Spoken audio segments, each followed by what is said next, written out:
And we are back. So, let's continue with our breakdown of the newest season of The Boys. This time I'm really stumbling here. It's time for our review of episode 3 of The Boys, and I'll break it down in The Good, the Bad, and the Boys. Welcome to the newest episode of SDW. Super Dario World!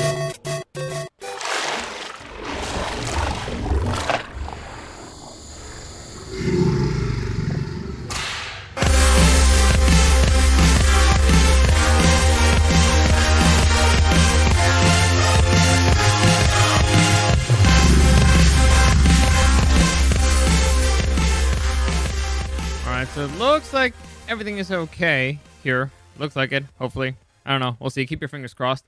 But episode 3, that means that I'm finally kind of going to be caught up. Well, I'm going to be caught up on the ones that I missed from last week. Then tomorrow I'll probably catch up on the ones for this week. And then hopefully by the start of next week, we'll be all caught up on everything and we'll be able to get into the news. But I'll give you a little taste of stuff that we've been missing. We now know that the price for the PS5 and the price for the sex box. So in case you care about that, it's going to be $500. I believe that's the one with well, at least for the PS5, it's going to be $500 for the standard one where you can insert a disc. For the digital one, I think it's going to be $400. That's what I've heard so far. I believe it was confirmed in the Sony showcase, but there you go. A little snippet there. I'll break it down more later in the week or maybe next week once I'm able to actually get into new stuff and I stop breaking down episodes because this takes longer than I expected. But anyway, it's fun. I enjoy it and people seem to like it. So there you go. As always, any comments, questions, or suggestions, you can find me at Dario the Show on Instagram and at Super Dario World. Also, I'm live streaming pretty much every day, Monday through Friday. You can find me on Twitch at Super Dario World, on YouTube at Super Dario World, and I recommend you check it out because like episodes like this where I'm breaking down an episode of a TV show, I use images, so it's easier for you to follow along when I'm doing it. If that's not your jam, if you just enjoy listening to me complain, I respect that. I respect that a lot, and I completely understand. Anyway, let's get into this. Let's get into episode 3 of The Boys. So first off, very important, there really are no new characters to mention on this episode, unless you want to consider Lucy. But I don't think we should consider Lucy. I'll get into her a little bit later on in the summary, but let's just skip that and go straight into the summary. So let's get this thing big here so you can follow along easier. And this episode has a lot of stories that kind of cross, well, what's what I'm looking for? I'm forgetting words. Anyway, stories that cross over. There you go. That's the word I was looking for. But it has a lot of stories that cross over, so it's gonna be hard to keep things separated at one point. But let's try to do it as best we can. So we'll begin with the story of Homelander, who is kind of enjoying being a dad. He's enjoying the family life. He's enjoying, having milk with his son, having hot cakes with his pretty much captive baby mama or kidnapped baby mama, I guess, in a way, or hostage baby mama. I don't even know what you would consider her. But the point is, he's having fun, and he decides, you know what, me and the kid, we're going to go play outside because the way that you're raising him is stupid. Basically because when they have breakfast, she teaches him Spanish, which I don't think is a bad thing as a native Spanish speaker, but whatever. Homelander's kind of known for being a dick. But anyway, so he decides that the way they're going to play is he brings him to the roof, and he's going to teach him to fly. The way that he's going to teach him to fly is basically he's going to say, jump off the roof. Now, what happens here is predictable. The kid doesn't want to jump off the roof, so Homelander pushes him off the roof, and predictably, the kid just falls 20 feet on the ground and hurts himself. This leads the bear mama to be very upset, and Homelander's like, this is kind of your fault because you're raising him to be a pussy, which, to be totally fair here, the kid is kind of a pussy. I mean, as a person who's jumped off many roofs in my lifetime, it's not that big of a deal. So the kid is kind of a pussy. There you go. It had to be said. But obviously, it wasn't a smart thing to say to the mom while she's very upset because the kid is knocked down on the ground because he doesn't know how to land because he's never jumped off a roof before. So she's upset, and this leads to an altercation. Unfortunately, Homelander doesn't really care if you're a woman. So he will kick your ass anyway, and basically he lets her know that. The kid does not like this, and he activates his powers and brushes him off. So he actually knocks Homelander down. This leaves Homelander kind of excited. He's like, yes, that's exactly what I wanted, for you not to be a pussy. And the kid responds with, I hate you. I'm nothing like you. Go the fuck away. Leave us. We hate you. Blah. And naturally, this leaves Homelander feeling kind of torn, because it's like, yay, my kid has superpowers. But also it's like, oh, crap, my kid hates me. But we were having a good time. I don't understand. I helped him out. So, parent stuff. So we'll pause Homelander's story at that point, and we'll go into another member of the Sevens, or basically the rest of the Seven in general. And we'll start with A-Train. So A-Train's at the club, with his buddies, with his homies. He's having a few beers, having a good time. And then he tells his boys, hey, guys, I got to bounce because I got work. And so as he leaves the club, we notice that he starts kind of not getting a heart attack, but there are some pains in his chest. And it's pretty clear that he'd been faking the thing the whole time. Like, he's trying to look like he's normal, but he's clearly not. And so we get a little insight there. Then we see what the hell A-Train was rushing off to meet, and it turns out that it was actually a pitch meeting for a movie. That the movie was going to be the Dawn of the Seven. It's going to be how the Seven got created and all that stuff. Now, the pitch for the movie is very stupid. The movie sounded ridiculous. Okay, I need to rephrase that. The pitch was actually kind of good, but the story was stupid. And the one person that actually mentioned this is Stormfront. Now, unfortunately, Stormfront, I still don't like her because she's the type of person who will tell you with a smile, like, this is great, this is an awesome idea, but we need to change this, and this, because you're a stupid fucking asshole. But don't worry, it's good, most of it, except it sucks, and we're changing everything. So, that's always annoying.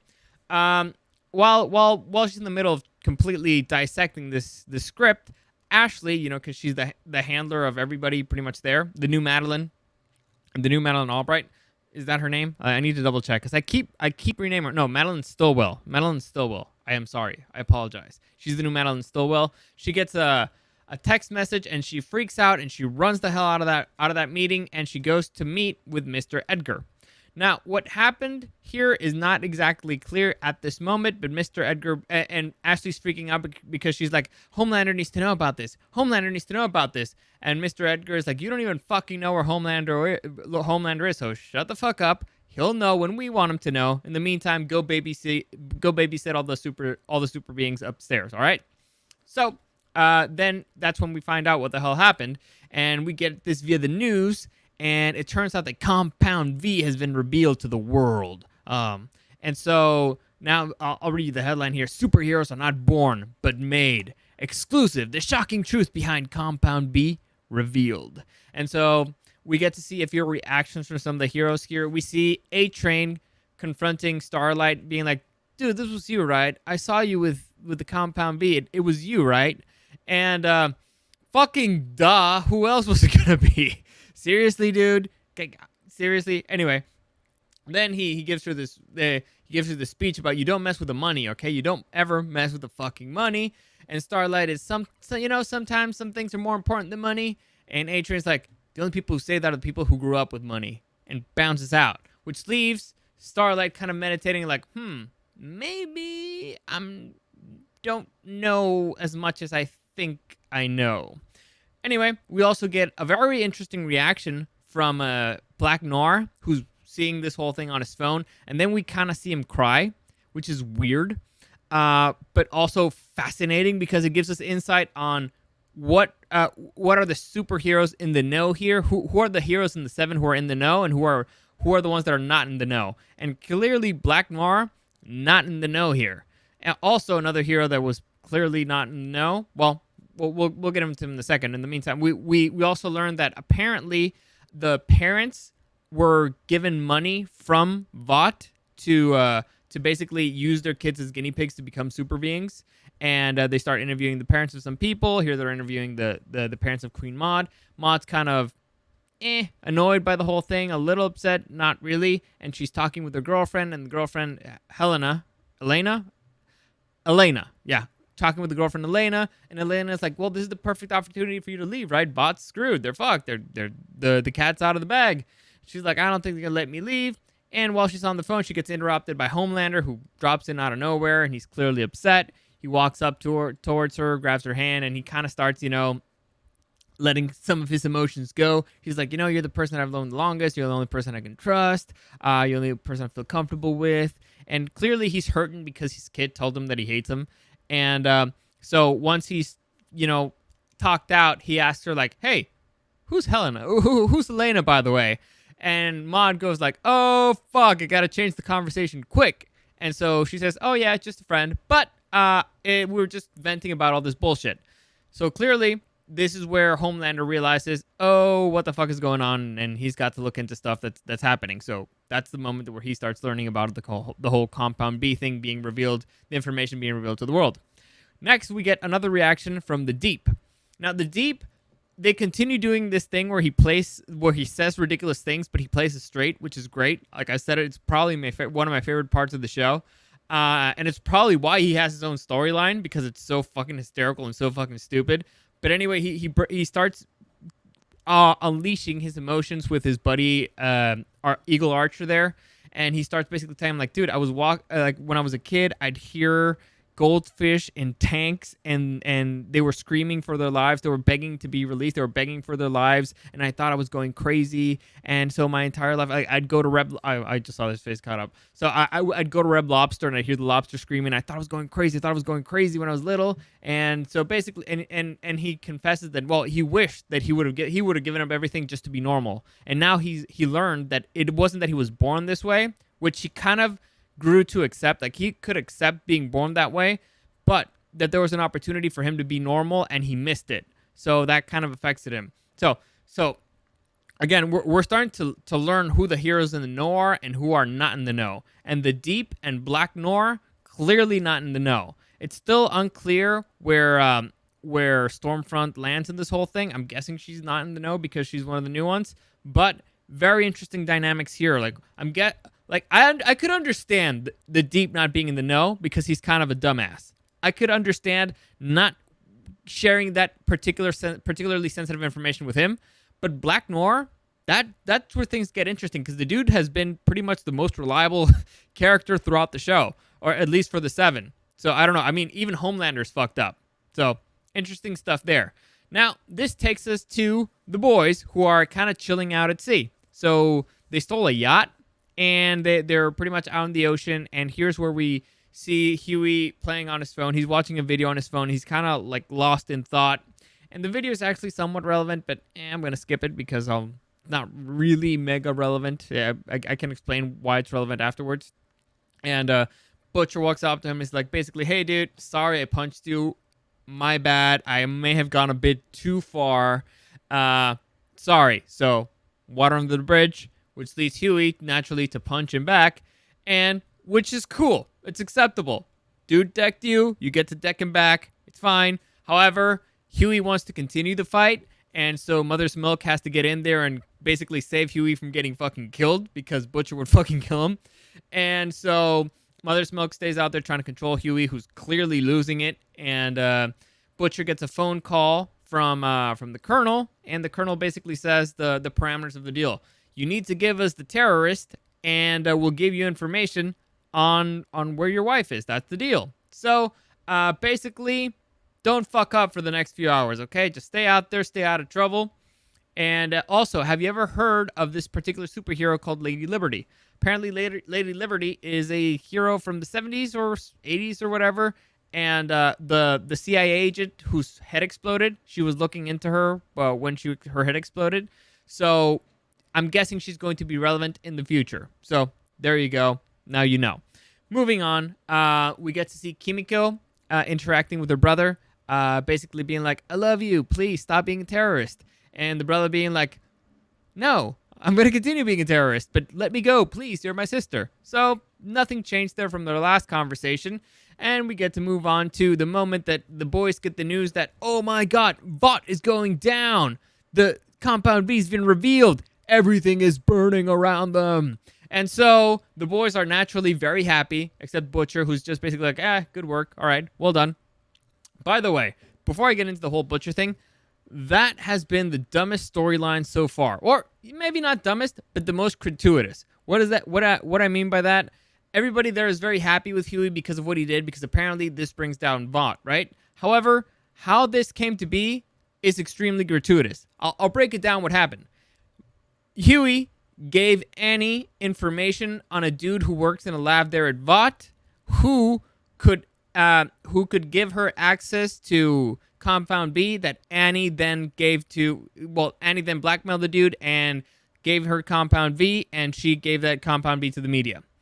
So, pretty straightforward, right? I mean, no complications at all in that plan. But the thing that annoys me is, how the fuck did Huey get the information on the exact guy that she could blackmail in order to get the Compound B? That's the thing that's been annoying me this whole time. It's extremely gratuitous. We're just supposed to accept that Huey, a dude that worked at a radio store and has no contacts anywhere, could get information, like extremely classified information, I'm assuming, because I'm assuming that Vought Industries is highly secretive of the Compound V, which has kind of been the plot of this whole fucking show. But Huey, again, who has no contacts, managed to find the exact guy that could have gotten them this whole thing. And I know what you're thinking. Well, he's got Mother's Milk there. He's got Frenchie. They got contacts, right?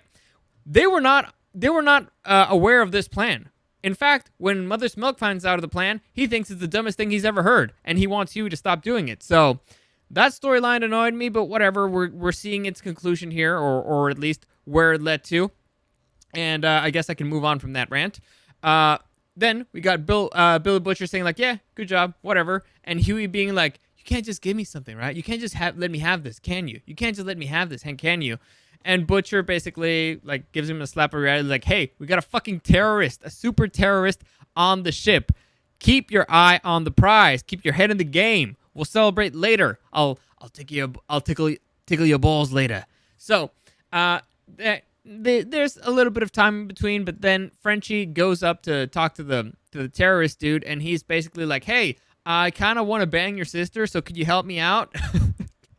I mean, that's not what he said, but that's what he said. He wants to learn the sign language that she does that I talked about in the previous episode, and that's where actually they end up explaining, like, oh yeah, it's something that they made up on their island, and basically said, fuck you, I'm not going to teach you. And so Frenchie, he leaves them a can of soda in there and some potato chips, I believe some Doritos, if I'm not mistaken. The terrorist dude he manages to get a finger free, so he uses his power to lift the can of energy drink, and we're assuming he's going to free himself with it. Then they're visited by a helicopter of the NYPD because it turns out that the boat that they were on was stolen, and I'm assuming it has some kind of GPS tracer. Now, I've never heard of the NYPD sending a helicopter to catch a stolen boat. I'd assume that would be more of a Coast Guard thing. I'd assume that they would wait. Also, aren't they kind of in international waters at a certain point? So aren't they out far enough? I don't know. Very confused. The point is, send out a helicopter to catch him. And the helicopter, is taking video of them. And, of course, the terrorist got out. And since he got out, the sister's trying to restrain him, but she can't really. And he uses his power and accidentally brings down the helicopter. Now, Huey's very upset that the helicopter went down. He's like, no, we got to go rescue these people. And Butcher and the rest of the boys are like, fuck that. We got to get the fuck out of here because they're coming for us. And so Huey does the one thing that he thinks he could do, and he basically throws a donut at them to see if that'll help them survive from, an exploding helicopter. But, if it makes them feel better. Then Huey gets on his phone, and he calls Starlight. Fortunately, Starlight's phone sends him directly to voicemail, and so he leaves a voicemail basically where he's breaking down and he's confessing that he's actually considering killing himself. Like he's at his wit's end, like he can't go on anymore, and that she's like the only thing keeping him going. Like she's her breeze or whatever. He says it in a way that's related to the music video again that he was watching in the beginning. But basically, he's losing it. He's about to break down, and he needs her because he's breaking down. And in the meantime, the boat continues to get the fuck out of there from the crash site. This leads us to back to Vought Industries and Mr. Edgar being notified of his options. Basically, he's got two options. One, deny, which is always a solid strategy. The other one is, I'm sorry. My bad. Whoopsie, my bad. So those are his basic options. They explain it in lawyer terms, which are probably more eloquent than I just did, but that was pretty much the message. I'm sorry, or I don't know anything about this. Deny, deny, deny. So both solid legal strategies, and that's when the news breaks that there's, a super terrorist that brought down a helicopter by the NYPD. Now, for those of you who've ever played Grand Theft Auto, that is guaranteed 5 stars, so they're fucked anyway. Anyway, so let's go back to, in the meantime, the Deep gets, he's kind of still in the middle of his breakdown, but he gets the news that there's a super terrorist out in the water, so this is the perfect opportunity for him to shine, and to go save the day, and to maybe win his way back to the 7. So that's what he decides to do. In the meantime, Mr. Edgar calls a meeting with the rest of the 7 and basically tells them, like, dudes, there's a super terrorist out there. Perfectly. There's a perfect opportunity for us to be heroes and for Bot to, to be like the Bot family to unite and all that dumb stuff, and it'll be good PR or whatever.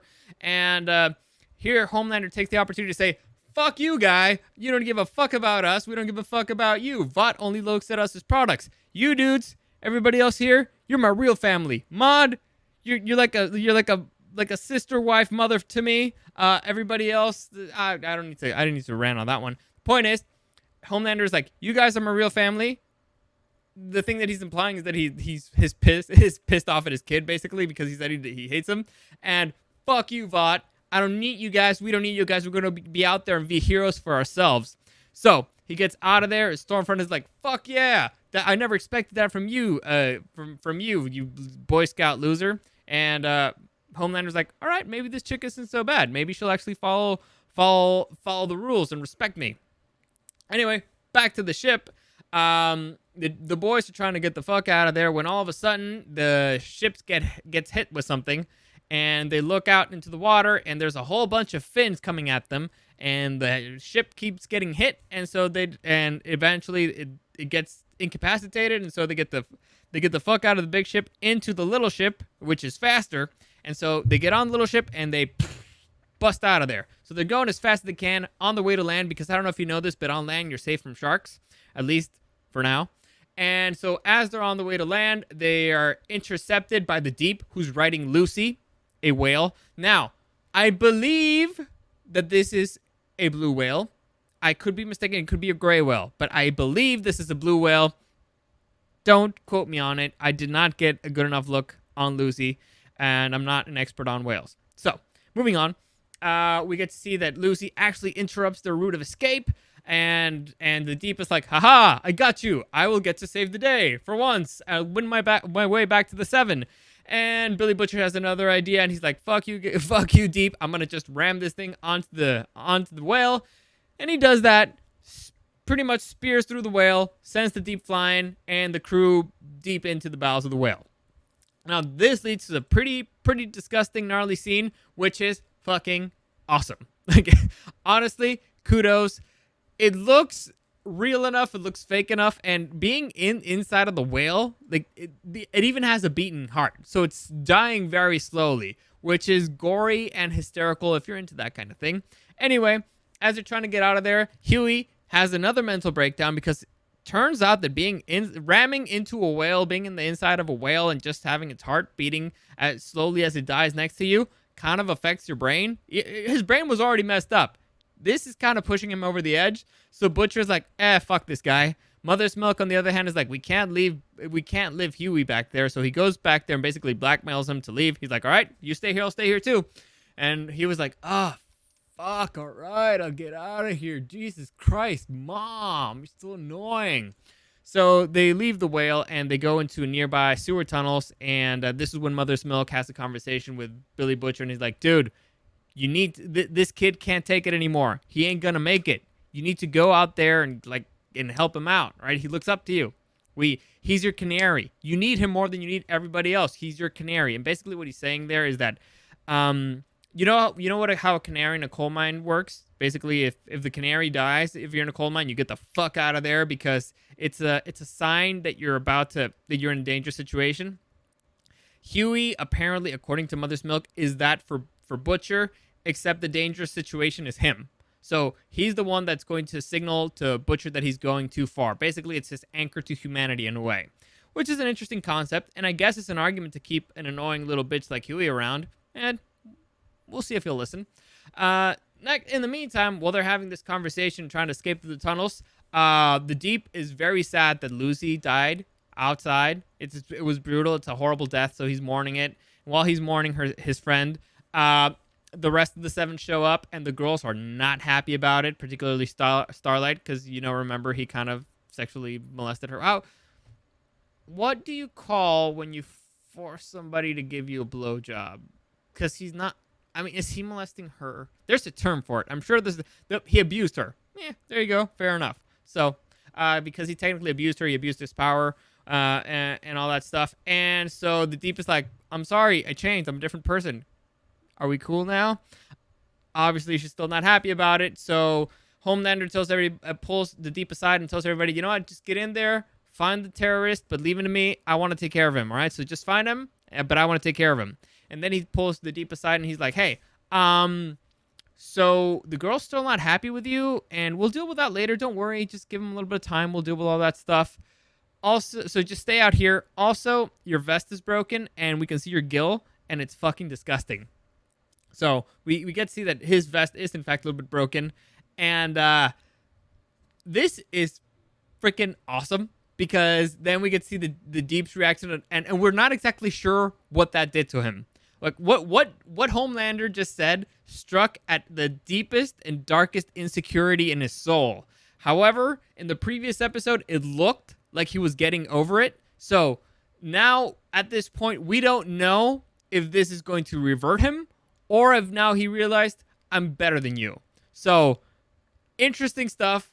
Great freaking line there. It was just very enjoyable to watch in that particular segment. Next, while we're in the tunnels, A-Train gets another heart attack, and unfortunately for him, Homelander kind of catches the tail end of it, and Homelander's like, are you okay? A-Train's like, yeah, sure, I'm fine. I'm just, rehab and all that shit. Homelander's, yeah, sure, dude. In the meantime, Huey kind of gets lost he falls behind in the tunnels, and he hears somebody creeping up on him, turns around, it turns out it's Starlight. Now, Starlight is really surprised because she did not expect to find Huey in there. She was looking for a terrorist.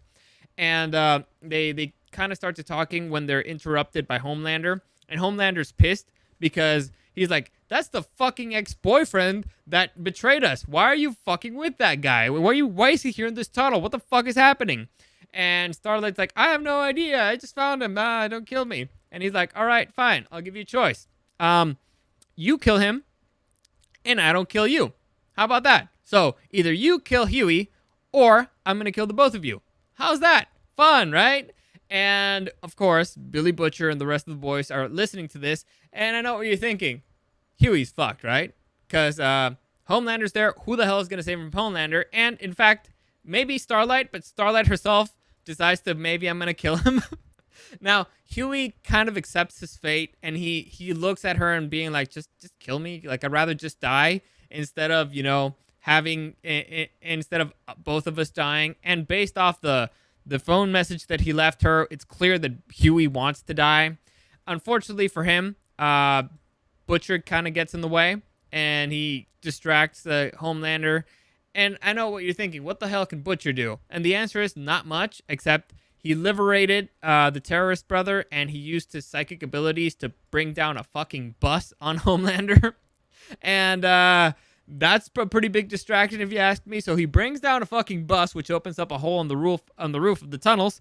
And the terrorist sees this opportunity to run the fuck away. So he runs away. The sister Kimiko chases after him, and we'll continue on that Goose Chase in a minute. In the meantime, Billy Butcher walks up to Huey and is like, hey, we got to get the fuck out of here. And it looks like finally their relationship, it's water under the bridge, because Huey does take his hand and do leave together. So maybe this means the end of that particularly dumb storyline, but we'll see. Let's go back to the siblings for running away. When Kimiko catches up to her brother, they get intercepted by Stormfront, who gives them a little roasty toasty and sends them flying into an apartment building. When she's in the apartment building, she goes in and blasts the brother a little bit more, giving him even more roasty toasty. And then she decides, you know what I'm going to do? I'm actually going to start blasting the people who live in this apartment and killing them. So pretty much the brothers are running, or the siblings are running away through the building, and wherever she's chasing them, she just starts killing people. So she throws this dude out the window. She causes an explosion. She's throwing lightning everywhere, and pretty much is telling you that this is not a nice chick. She's not a very nice lady. Classic Portland.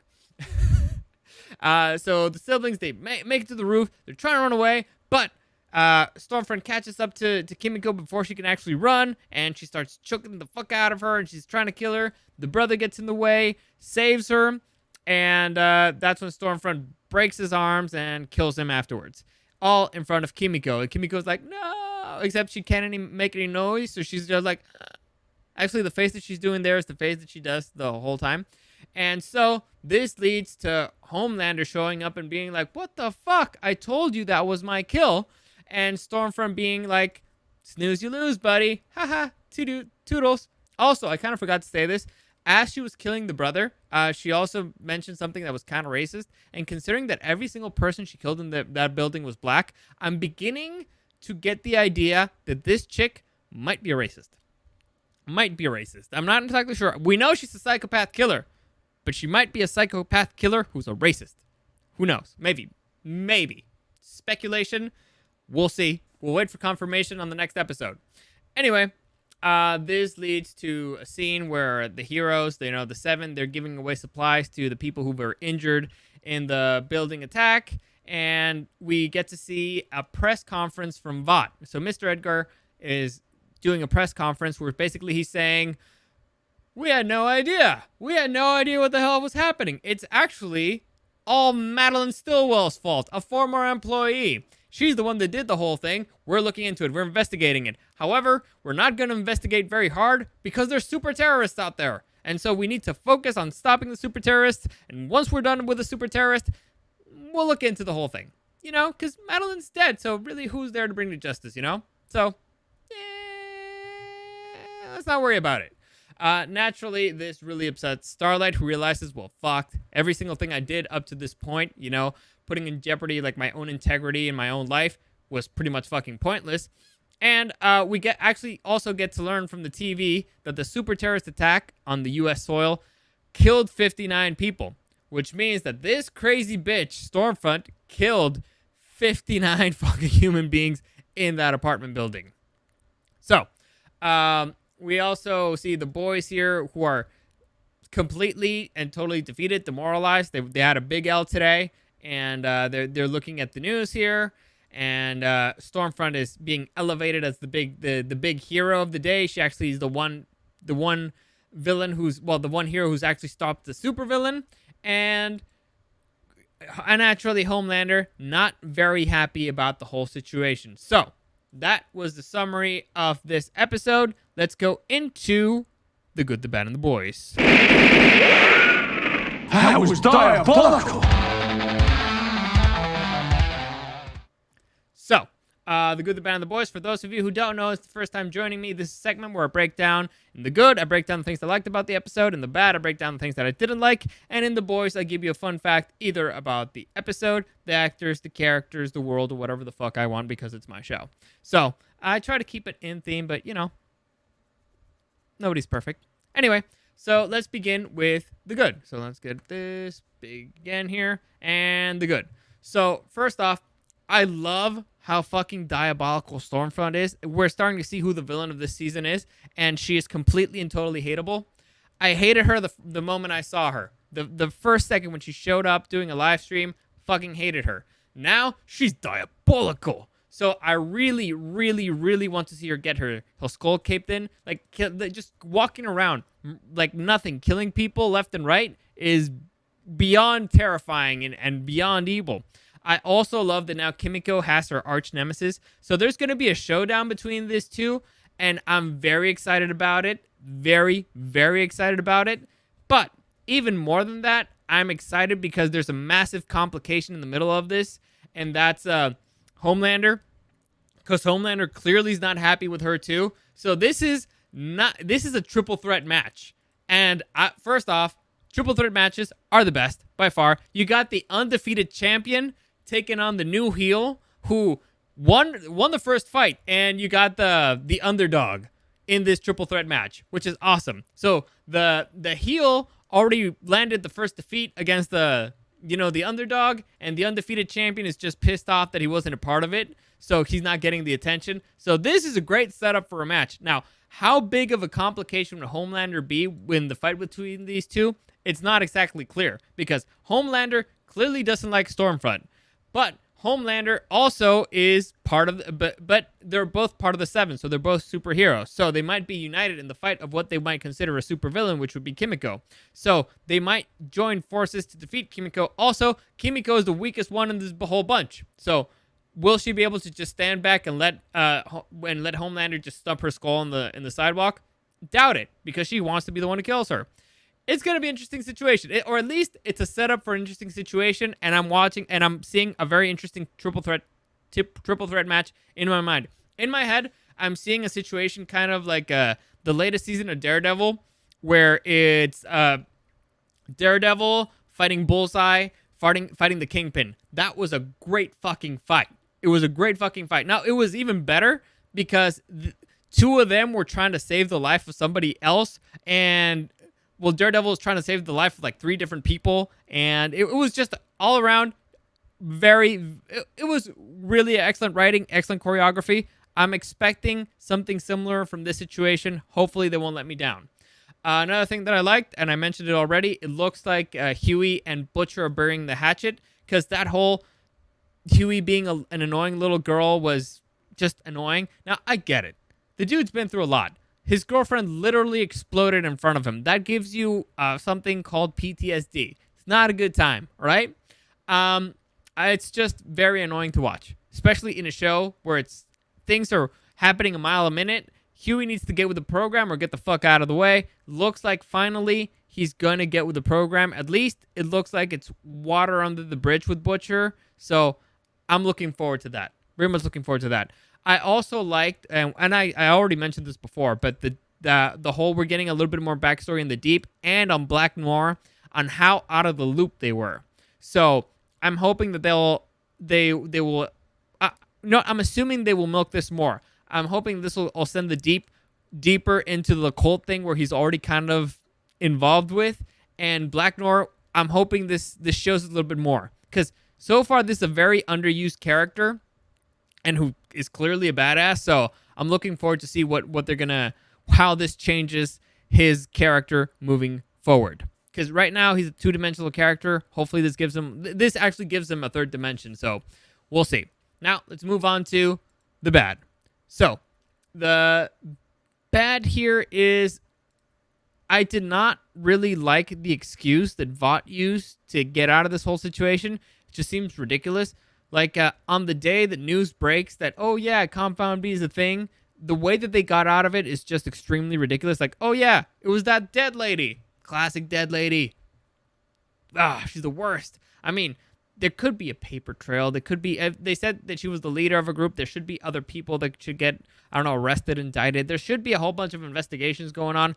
If you're the head of the company and you didn't know what your people are doing, it's still your it's still your fucking head. So I don't like that. It was weak. As far as excuses go, it was a very weak one.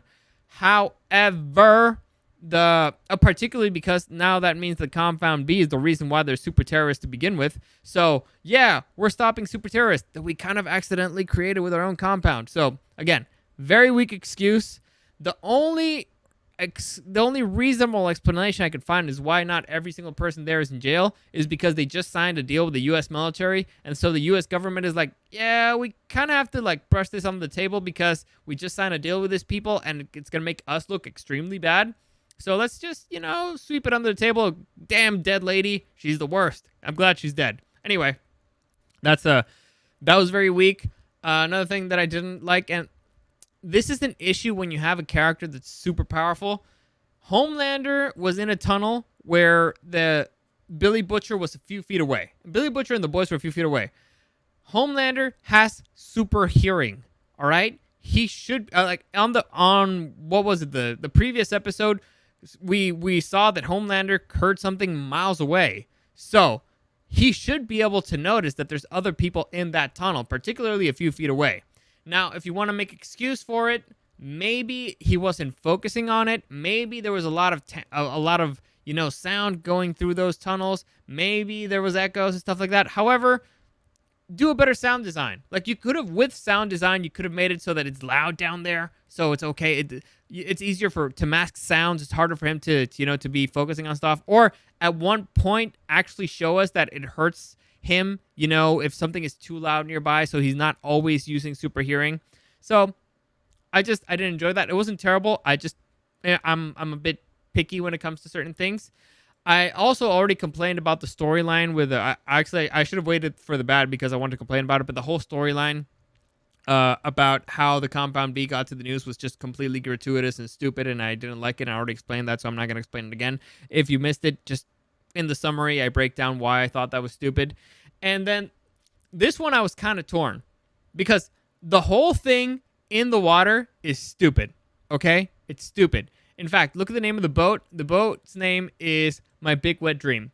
Every single thing is stupid about that whole thing. And again, it seemed kind of gratuitous. It seemed just like, all right, we need a thing or an excuse to bring the Deep back, and so let's just have them out at sea. Now, it was also epically ridiculous. So a part of me doesn't hate it. It did end up in a super fucking ridiculous situation, which was highly enjoyable to me. I enjoy highly ridiculous situations.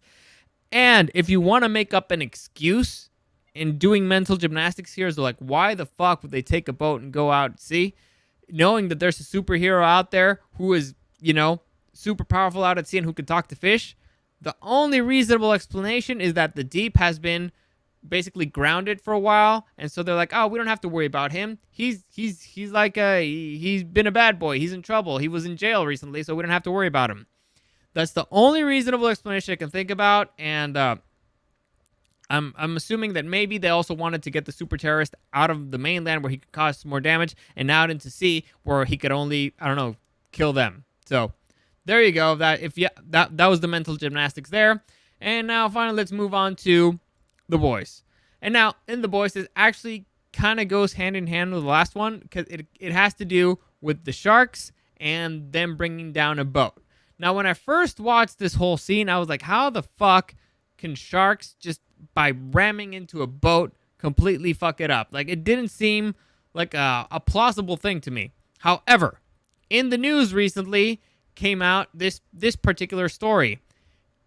Experts stumped after killer whales attack sailing boats near Spain. Now, I'll read you the important part here. Basically, killer whales have been attacking boats.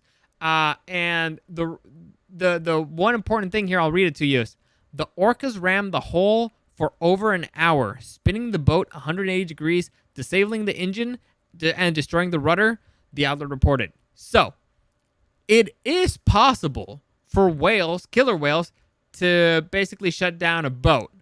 Now, killer whales, great white sharks, completely different animals. Very different. And however, killer whales are clearly bigger, they're stronger, they're smarter. However, in this situation, the great whites were being directed by the Deep, and the Deep is somewhat of an intelligent human being. So he could have been directing the sharks to go straight for a particular part of the boat that could actually damage it and actually stop the engine. So, as ridiculous and stupid as it was, and when I was watching it, I was like, that's just dumb. It's impossible. How could sharks damage a boat that way? Turns out that it's actually a thing. It's actually a thing that's happened with killer whales. So, not as ridiculous as you would have thought. So, if you want to check out that story, it's on the New York Post. It's actually pretty funny. And also fucking terrifying. Imagine being out there on a boat and being attacked by killer whales. That is the stuff of fucking nightmares. But anyway, that's it. That's the good, the bad, and the boys. That's it for today. Hopefully you enjoyed that.